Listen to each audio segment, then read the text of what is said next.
And I'm here to tell you, man, there has been a lot of drama today behind the scenes of the W. Now we got Sophie Cunningham talking trash about Angel Reese. We got A'ja Wilson. Man, we got a bunch to talk about, guys. For this one here, there has been a lot of drama going on behind the scenes, man. A'ja Wilson firing shots at Aaliyah Boston. We got Sophie Cunningham in serious hot water. One lighthearted joke. Call me Angel Reese. And suddenly, the entire league is on fire. She's being called racist, jealous, a clout chaser. But what if this innocent joke wasn't a mistake at all and actually exposed something way darker about women's basketball? This is wild. Sophie Cunningham has everybody up in arms. Everybody's up in arms. They calling her a clout chaser. They're calling her racist. All types of stuff.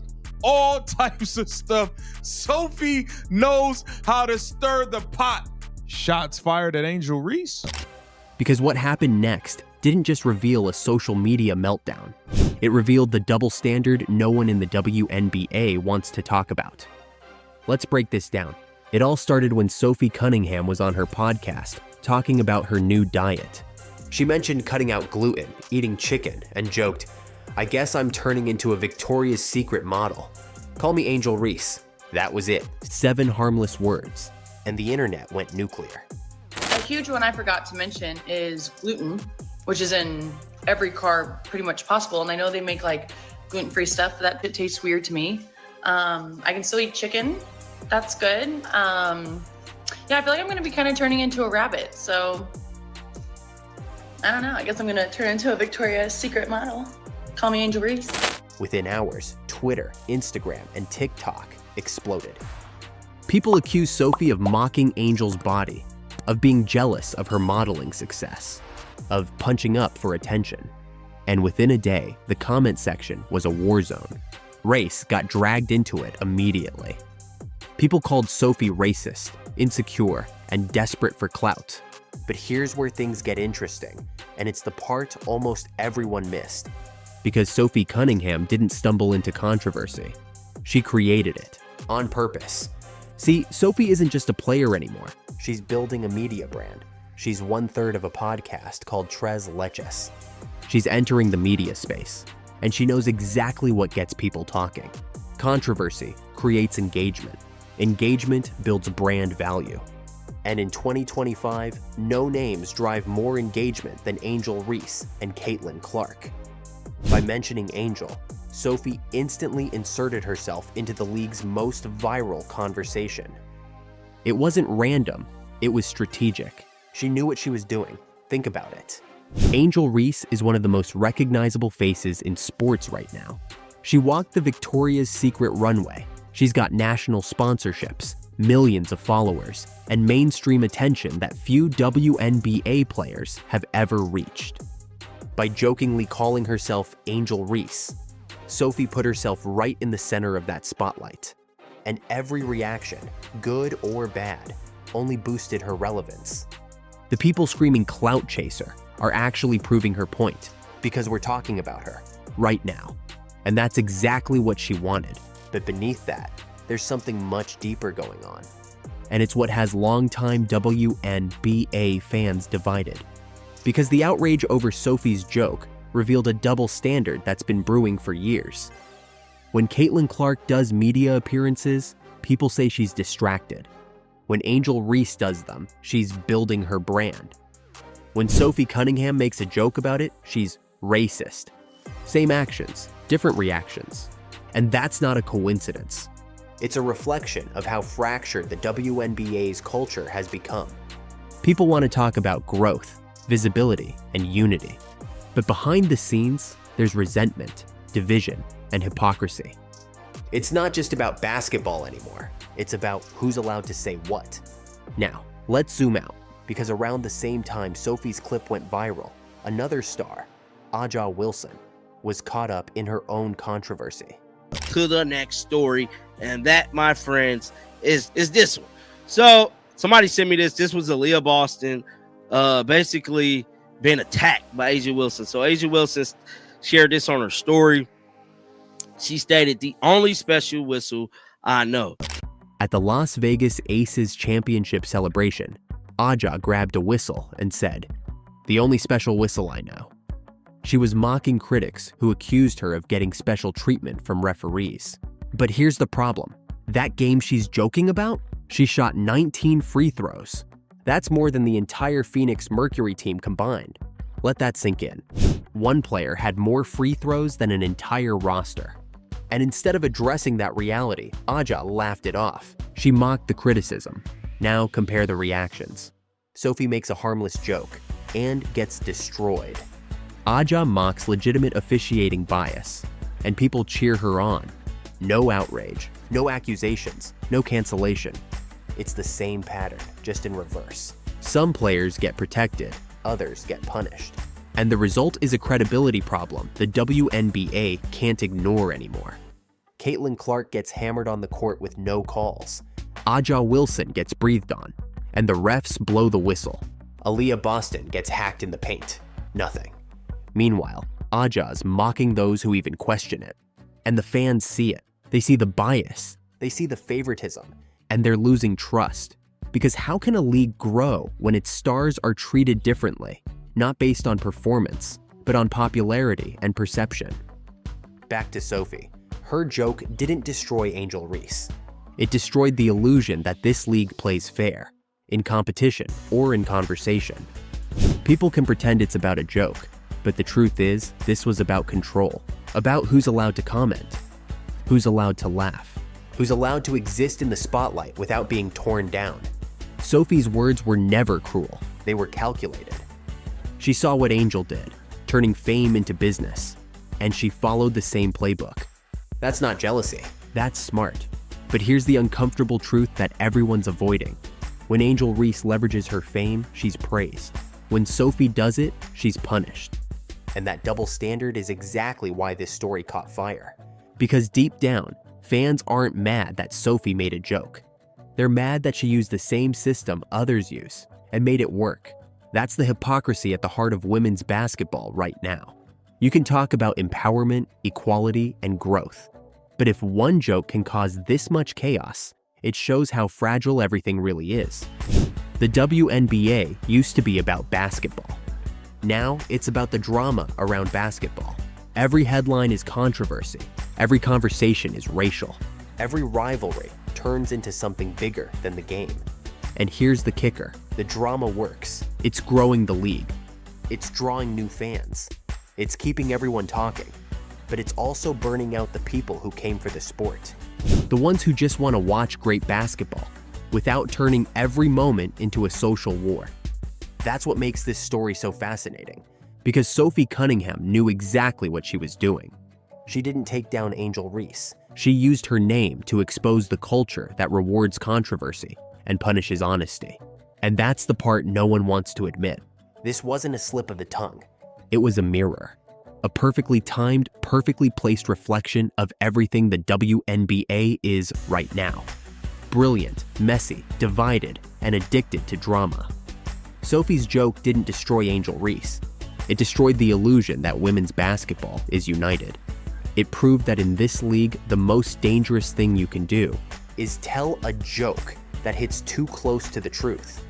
So the next time you see a WNBA headline exploding across social media, ask yourself, is it outrage or is it strategy? Because in this new era, players like Sophie Cunningham aren't just playing the game, they're mastering the media that controls it. If you're still watching, drop hashtag #CallMeAngel in the comments. Let's see how many people actually get what Sophie really did. First of all, let's just take a moment to appreciate this. Angel Reese, the first professional athlete to ever walk the Victoria's Secret fashion show runway. Yeah, that's right. I made history. Again.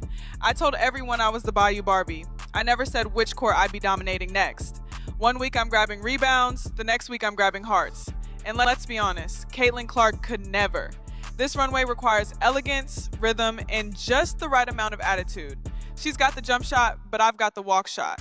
People ask me if I was nervous walking alongside supermodels. Please. I've been walking over defenders my entire career. This was just with better lighting and heels. I'm proud to represent athletes everywhere, proving we can dunk and still look like $1 billion doing it. So to all my fans out there, celebrate me, love me, adore me. Because the Reese era is not just taking over basketball, it's taking over the world. Caitlin Clark just did the unthinkable. The WNBA's biggest star didn't just make basketball history, she's now breaking into golf. Reports confirm Caitlin Clark just signed a multi-million-dollar LPGA contract, and the entire sports world is losing its mind. She is back. Caitlin Clark is going to tee it up again at the Annika, driven by Gainbridge at Pelican Pro-Am this November. But while fans are celebrating, one person isn't: Angel Reese. The moment this deal dropped, the internet exploded. Headlines, debates, reactions everywhere. Clark just became the first active WNBA player to land a cross-league deal this big. And Angel Reese, she's spiraling. Because this isn't just about golf, it's about jealousy, power, and a rivalry that's now crossing into brand territory. And it's only getting uglier from here. Let's start with what actually happened. Caitlin Clark, the face of the Indiana Fever and the driving force behind WNBA ratings, just signed a multi-year partnership with the LPGA Tour. Now, it's being reported that Caitlin Clark will return to the Annika to participate in the LPGA Tour Pro Amateur event on November the 12th. Tournament officials announced this past Thursday, which is today. This news just came out maybe about 5 to 10 minutes ago. This is big time news, and I'm telling you right now, this is going to break the damn internet. Not a cameo, not a photo op, a real strategic contract that runs through the 2026 season. Sources say it's valued between $6 and $8 million, including Nike golf endorsements, cross-sport events, and shared marketing rights. That means Caitlin's officially in 2 professional leagues at once, basketball and golf. And with one announcement, she became the crossover queen of women's sports. For most athletes, that kind of success would be inspiring. For Angel Reese, it was gasoline on the fire. Moments after the deal went public, Angel tweeted, "I can play golf too." No tags, no context, but everyone knew who she was talking about. It wasn't subtle, it was shade. Fans instantly fired back. Just say you're jealous. Clark's living rent-free in your head. The replies were brutal. Within minutes, Reese's tweet was trending for all the wrong reasons. It wasn't seen as funny or playful, it looked desperate. And here's where it gets interesting. Reese didn't even mention Clark's name, but that's become her pattern. Every time Caitlin wins, Angel reacts. It happened at the draft. It happened opening week. And now it's happening again, because deep down, Angel Reese knows what this deal means. Caitlin Clark is evolving beyond basketball. She's building an empire. While Angel's brand is stuck fighting online battles, Caitlin's building generational wealth, and she's doing it without saying a word. The difference between them has never been clearer. Caitlin Clark plays the long game. Her brand is built on professionalism, humility, and consistency. She lets her performance and composure speak louder than any tweet ever could. Angel Reese? She's made her name through controversy. Her brand thrives on reactions, drama, and online chaos. But drama doesn't sell long-term, discipline does. That's why Nike, the LPGA, and every major sponsor keeps choosing Caitlin. She's safe, authentic, and universally appealing. Parents trust her, kids idolize her, brands love her. Even golf fans, who rarely cross over with basketball, are celebrating her arrival. Analysts are calling it the best crossover since Steph Curry started swinging a driver. Everywhere Caitlin goes, ratings spike, tickets sell, and merch flies off shelves. Meanwhile, Angel Reese is stuck fighting a perception problem. Her critics call her entitled. Her supporters call her misunderstood. But either way, the headlines aren't flattering. Every time she posts, the internet splits in half, and not in the way that builds a brand. The truth is simple. Caitlin Clark is changing how female athletes are marketed. She's become the blueprint for multi-sport female excellence. Basketball, golf, media, fashion. She's conquering it all. And that's exactly what's breaking Angel Reese. Because this isn't just a win for Caitlin, it's a mirror for Angel. Every part of Clark's rise exposes Reese's weaknesses. Caitlyn's focus versus Angel's outbursts. Caitlyn's grace versus Angel's jealousy. One moves quietly, the other loudly. And in today's world, quiet power wins. It's not that Angel isn't talented. She's one of the best rebounders in the league, a fierce competitor, and a gifted athlete. But she can't escape the shadow Caitlyn casts. Every time Clark's name trends, Reese gets pulled into the conversation, whether she likes it or not. And this time, it's worse than ever. Because Caitlyn Clark didn't just land another endorsement. She became the face of 2 leagues at once. And no amount of Twitter drama can compete with that kind of legacy.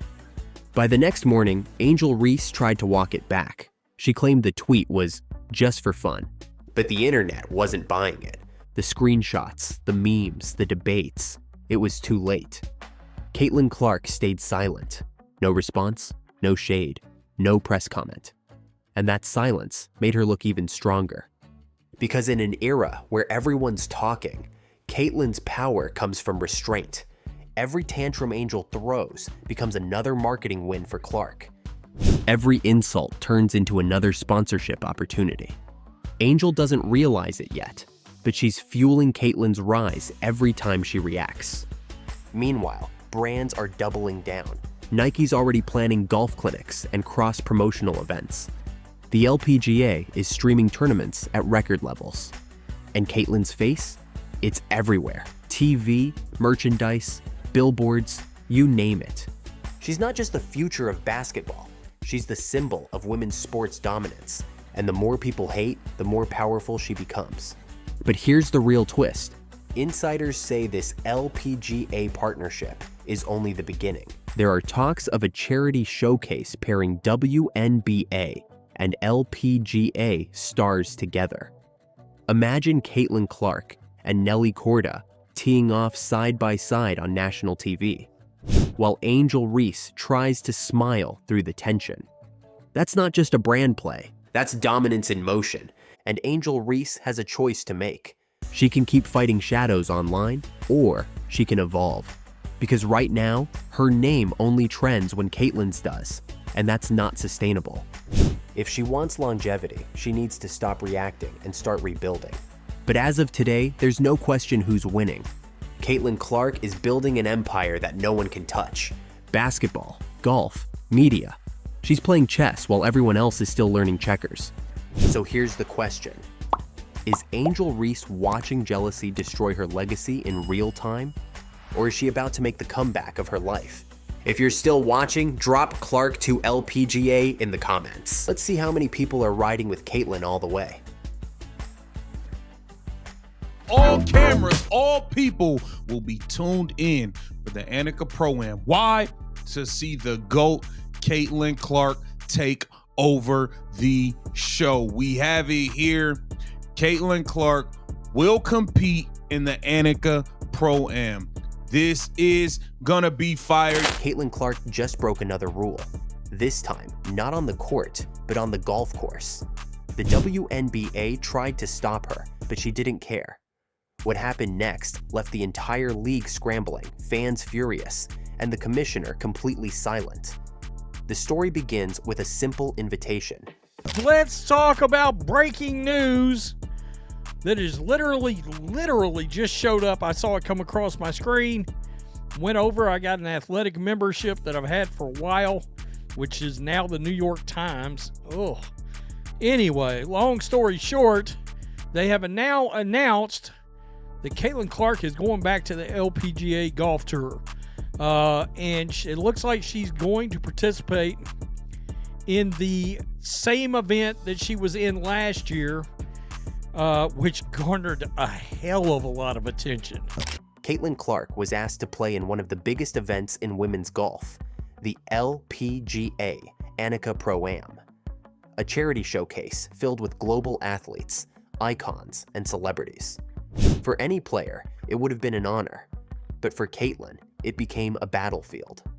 Because behind the smiles and handshakes, reports say the WNBA commissioner herself tried to stop her from playing.